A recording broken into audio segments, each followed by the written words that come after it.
Today is Thursday, August 24th, and I'm looking at a sample of pond water I got from Morningside Park earlier this week, and I found this ciliate. It's relatively large because I'm at the minimum zoom level on the microscope. This is 40 times on the microscope and another 1.8 on my phone. And I'm not sure what this is. It's awfully large. I feel like I ought to know. I think I've seen some of these before. It might be Nassula or something like that. But here is something interesting. I'm going to try switching from bright field microscopy, from bright field microscopy to dark field microscopy. The first step of that is going to be to open the diaphragm and let a whole lot more light in. And look at that. Ooh, the microbe does not like the extra light. If we let it calm down a bit again, there's a whole lot more light, and it backs up from that. And then, if we switch to this, again, okay. The first couple times I did this, it freaked out. It did not like the change in light. So maybe it is used to it at this point, and I need to wait until it settles down, until it is not so used to the changes in brightness. So not sure what that is.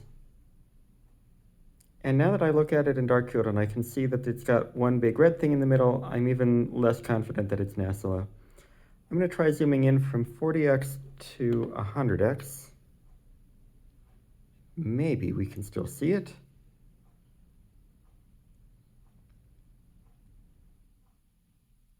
Yeah, my confidence in Nassula has gone way down. It still might be, but I don't know. I suspect that all the colored things inside it are digestive vacuoles, that it's been eating algae and diatoms and whatever this thing eats.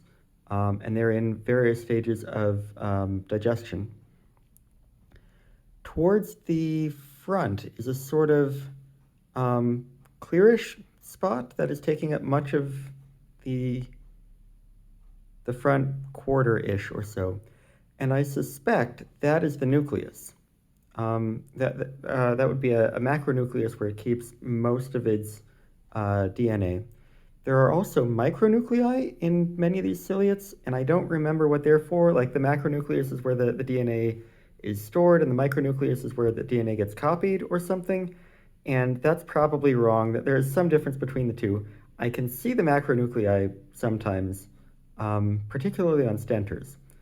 I don't think I've ever consciously noticed a micronucleus. So it has calmed down. Suppose I zoom out and then try changing from dark field to bright field microscopy. What does it think about this color? Yeah, it's much more chill now.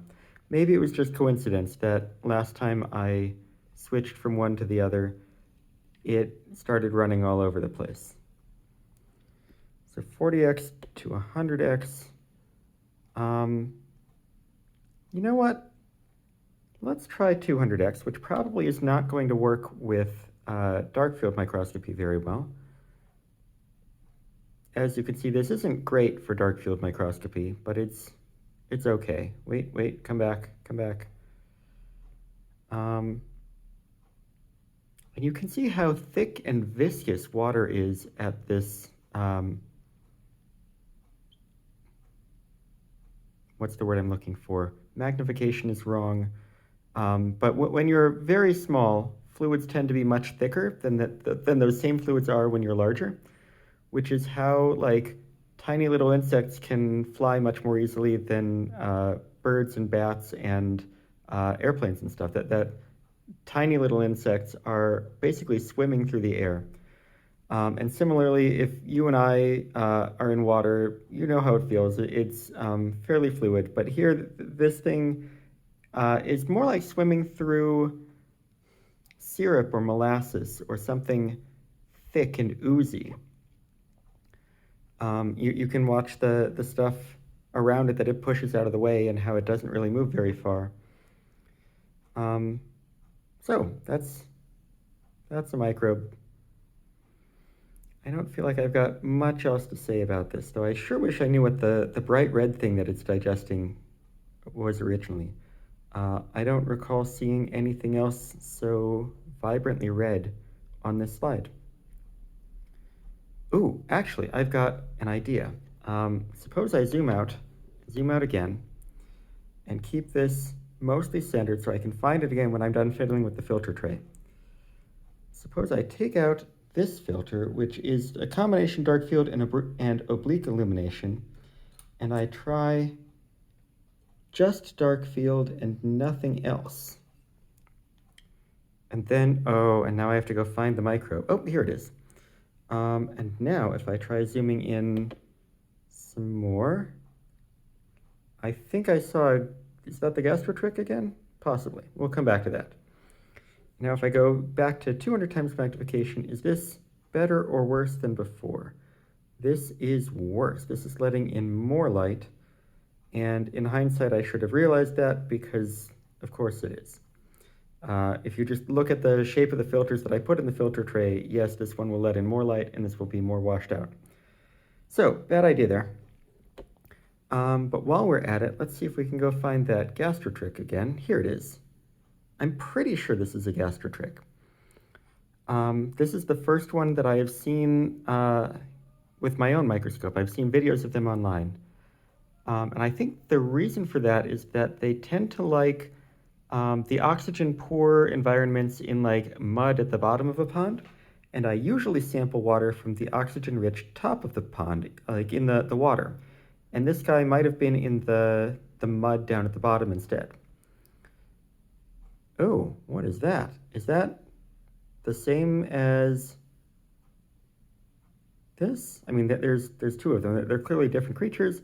I don't know if it's the same species or two different species. So let's look at this guy a bit. 100 times magnification zoomed into 200 times.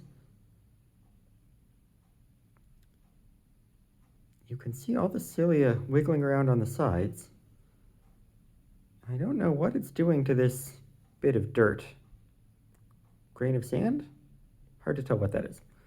Bit of debris. But this one also has all sorts of bright red things in there. And yet it has sort of less of a defined shape than the other one.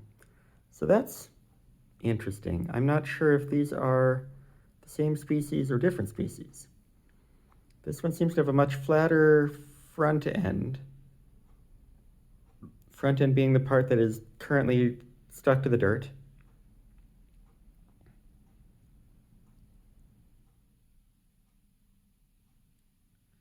We'll get back to the gastrotrich later, and if we don't, I've got another video of it that I recorded earlier.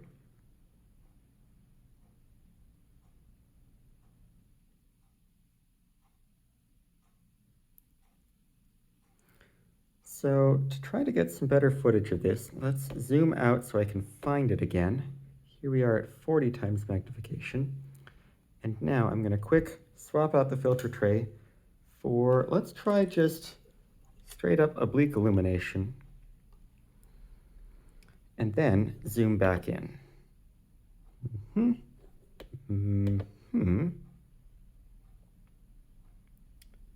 Well, it is obliquely illuminated, but this isn't actually much better for looking at stuff. You can see the edges more clearly defined. But personally, I find the gradient in the background where nothing actually is to be somewhat distracting here.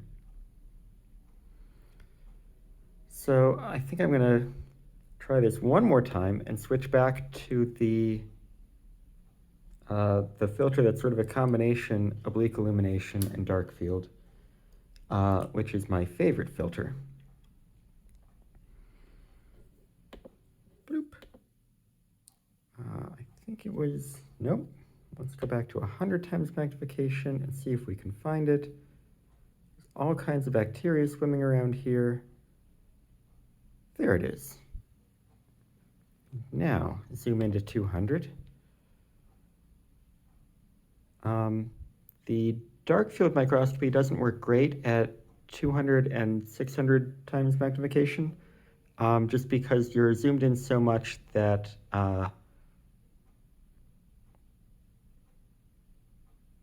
I'll be honest, I don't actually know. I feel like I ought to understand it. Um, but so much of the light from what at lower magnification levels would be coming from the side is coming from straight through. And I wish I could describe that better. So that is that. Let's now go catch up with what I'm fairly confident is a gastrotrich. Hold on just a moment, I have to do something on my phone. Pause that for 30 minutes. Okay, if I were the gastrotrich, I would be easier to find and much more convenient than this one. Oh, there it is. Zoom in. It's still here. I thought it was here. It was hiding.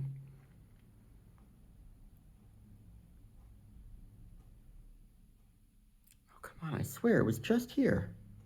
You guys saw it, right? There it is. Okay, zoom in. It is still mostly centered, and zoom into 200 times magnification, and there it is. It would be neat if I could get it more in focus than it is right now, but that might not be easy. I think that gastrotrich is Greek for like hairy stomach or something, because these things are mostly just bristles on the outside and a digestive tract on the inside. Unless I've misidentified this and it's actually like a roundworm or something and not a gastrotrich. In which case, I suppose the gastrotrich name is still Greek for hairy stomachs. But this, I think this is one, but I'm not entirely sure of that. Ooh, and there might be two on this slide because this one has a different colored stuff in its digestive tract than the one I've been looking at before. So that would be exciting if there were two of them. Unlike the ciliates and the flagellates, this is a multicellular creature. And you can see in particular that it definitely has a sort of inside and an outside, that the digestive tract is lined with a lining, and then it's got like the body inside its skin and outside its gut. And then we've got these two sort of tail-like things over here at the back, and over at the front there ought to be a bunch of cilia sort of wiggling around. Oh, is it gonna eat? Is it gonna eat? Come on, eat the algae. No, it has gone around the algae. I don't actually know what gastrotrichs eat, whether they're herbivores or carnivores or what. I don't know if they eat algae.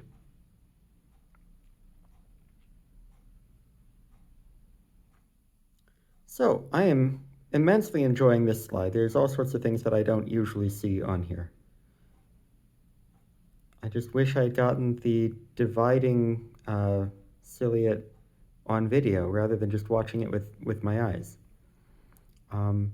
But perhaps next time. I'm sure another one will divide at some point, although this was the first that I've seen myself.